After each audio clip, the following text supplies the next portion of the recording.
Tervist!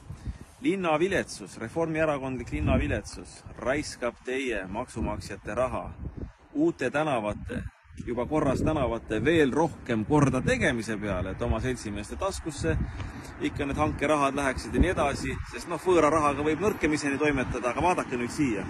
Näiteks Paju tänav ja muud tänavad, mis siin ristuvad, Anne tänav ja kõnniteed on iidamast-aadamast, võib-olla nõukogude ajast ongi kruusased ja võib-olla seal mingi vana asfalt on maas olnud. Näed, seal laste juures on isegi rohtu kasvanud.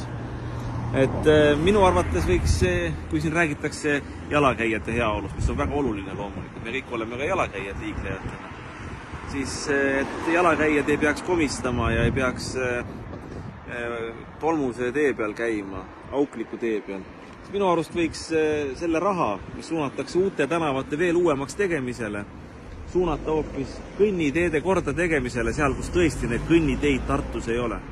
Näed, see on siin Paju tänav, Anne tänav, on Kuu tänav, millest on väga palju räägitud, seal on samasugused neid siukseid kõnniteid, kus kõnniteid tegelikult Tartus ei olegi, on väga palju. Nii et plaan B on vaja, plaan B on see, et mõistusega inimeste heaks.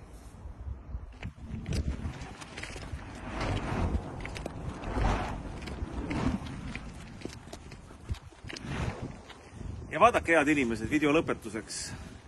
Ikka mind on ka seoses valimistega, poliitiku tegevusega sõimatud, et küll ei oska oma ühistut juhtida, küll ühistu on üks väga vilets asi ja ühistu üks kõrvaltegevusi on ka ju elumajade ehitamine, et küll ei oska ma ehitada ja ehitan halvasti ja valesti. Aga vaadake, mina ei ole nõus sellega.